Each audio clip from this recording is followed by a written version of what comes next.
నిన్న ఆంధ్రప్రదేశ్లో పురంధేశ్వరి గారు ఆవేశంగా మాట్లాడిన మాటలు టీవీలో డిబేట్లు చూశాక ఒకటి చెప్పాలనిపిస్తుంది. అమ్మా పురంధేశ్వరి గారు, బావ కళ్ళల్లో ఆనందం చూడటం కంటే భక్తుల కళ్ళల్లో ఆనందం చూడటానికి ప్రయత్నించమని కోరుకుంటున్నాను. ఎందుకంటే ఈరోజు కూటమి ప్రభుత్వానికి చెందిన లాయరు సుప్రీంకోర్టులో కోర్టు అడిగిన ఏ ఒక్క దానికి కూడా సమాధానం చెప్పలేకపోవటం వల్లే సుప్రీంకోర్టు ఇంత సెన్సిటివ్ అయిన విషయాన్ని సీఎంగా ఉండి ఎటువంటి ఆధారాలు లేకుండా ఎలా మాట్లాడతారు అంటే, సీఎం ఏదైనా మాట్లాడచ్చు, ప్రజల చేత గెలిపించబడిన వాళ్ళు మాట్లాడకూడదు అని మీరు మాట్లాడటం నిజంగా చాలా సిగ్గుచేటు. ఎందుకంటే ఈరోజు మీరు చంద్రబాబు నాయుడు, లోకేష్, పవన్ కళ్యాణ్ ఎలాగైతే రోడ్ల మీద ప్రెస్ మీట్లు పెట్టి మాట్లాడుతున్నారో అవే మాటలు ఎందుకు మీరు కోర్టులో మాట్లాడలేకపోయారు? సో ఈరోజు ప్రజలు గమనిస్తూ ఉన్నారు.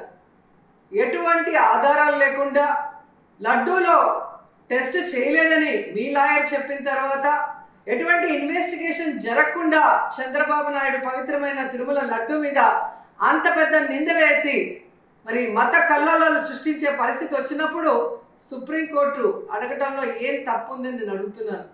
ఈరోజు మీరు బీజేపీ రాష్ట్ర అధ్యక్షురాలా ఆంధ్రప్రదేశ్కి, లేక తెలుగుదేశం పార్టీ రాష్ట్ర అధ్యక్షురాలా, ఎవరికి అర్థం కాని పరిస్థితికి వచ్చింది.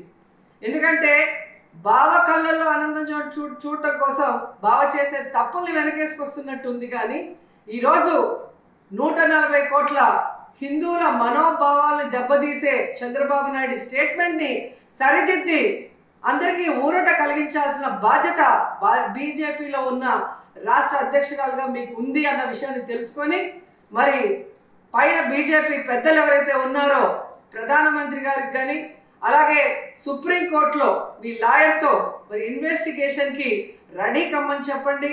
మరి నిజాలు తేల్చి తప్పు చేస్తుంటే తప్పు చేసిన వాళ్ళని శిక్షించండి, లేదంటే తప్పుడు మాటలు మాట్లాడిన వాళ్ళని శిక్షించమని మీరు కోరాలని కూడా డిమాండ్ చేస్తున్నాం. ఎందుకంటే ఈరోజు ఒక తిరుపతి అమ్మాయిగా తిరుపతి మీద ఇంత అప్రతిష్ట తెచ్చే విధంగా చంద్రబాబు నాయుడు ఒక ముఖ్యమైన సీఎం పోస్ట్లో ఉండి ఎటువంటి ఆధారాలు లేకుండా, ఎటువంటి టెస్టులు చేయకుండా మాట్లాడటం కరెక్ట్ కాదని కూడా ఈ సందర్భంగా తెలియజేసుకుంటున్నాం. అలాగే పవన్ కళ్యాణ్ గారు, ఇది సినిమా షూటింగ్ కాదు. రోజుకొక వేషాన్ని వేసుకొని రోజుకొక మాట మాట్లాడుతూ ఈరోజు అందరి మనోభావాల్ని దెబ్బతీయడానికి మీకు అధికారం లేదని కూడా ఈ సందర్భంగా తెలియజేసుకుంటున్నా. ఈరోజు ఏదైతే మీరు చేశారో ప్రాయశ్చిత్త దీక్ష, అది మీరు చేసిన తప్పులకి భగవంతుడు మీ చేత చేయించిన ప్రాయశ్చిత్త దీక్ష తప్ప మరొకటి కాదు. ఎందుకంటే ఈరోజు భగవంతుడే లేడని చెప్పిన మీ కుటుంబ సభ్యులు, మీరు, అలాగే ఏ రోజు హిందూయిజం కూడా గురించి మాట్లాడని మీరు, ఎన్నికల గురించి ముందు మీరు మాట్లాడిన మాటలకి ఈరోజు మీరు మాట్లాడుతున్న మాటలకి, మీరు వేస్తున్న వేషాలకి సంబంధం లేకుండా ఉండటం ప్రజలు గమనిస్తూనే ఉన్నారు. సో ఇప్పటికైనా జగన్మోహన్ రెడ్డి గారిని టార్గెట్ చేయాలి, కార్నర్ చేయాలనుకోను, లేదా బీజేపీ రేపు ఆంధ్రప్రదేశ్లో ఎంటర్ అయితే మన పరిస్థితి ఏంటి అని చంద్రబాబు నాయుడు చేస్తున్న ఈ డ్రామాలో మీరు కూడా పాలు పంచుకుంటున్నారో ఏంటో కానీ ఎవరికి అర్థం కావట్లేదు. కానీ పవిత్రమైన శ్రీవారి లడ్డూని ఈ విధంగా అపవిత్రం చేసే విధంగా మీరు మాట్లాడటాన్ని మేము ఖండిస్తున్నాం. వెంటనే దీని మీద సుప్రీంకోర్టు మరి విచారణ జరిపించి సిబిఐ ద్వారా మరి దోషుల్ని బయటకు తీసి వాళ్ళని శిక్షించాలని కూడా కోరుకుంటున్నాం. అలాగే ఇందులో మరొక విషయం ఉంది. ఏదైతే టీటీడీ ఈఓకి ఈ టీటీడీలో జరిగే ప్రతిదానికి సంబంధం ఉంటుంది. ఆయన ఈఓ అయిన తర్వాత వచ్చిన ట్యాంకర్లలో మరి బాగున్న ట్యాంకర్ని లోపలికి పంపించి అన్లోడ్ చేసాం.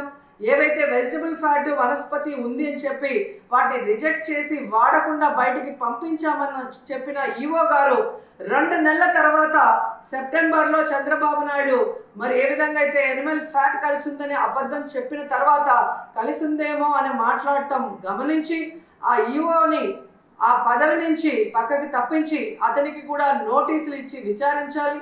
అలాగే ఎవరైతే పర్చేసింగ్ కమిటీలో ఉన్నారో మరి ఇవన్నీ చూసుకోవాల్సిన బాధ్యత వాళ్ళకుంది.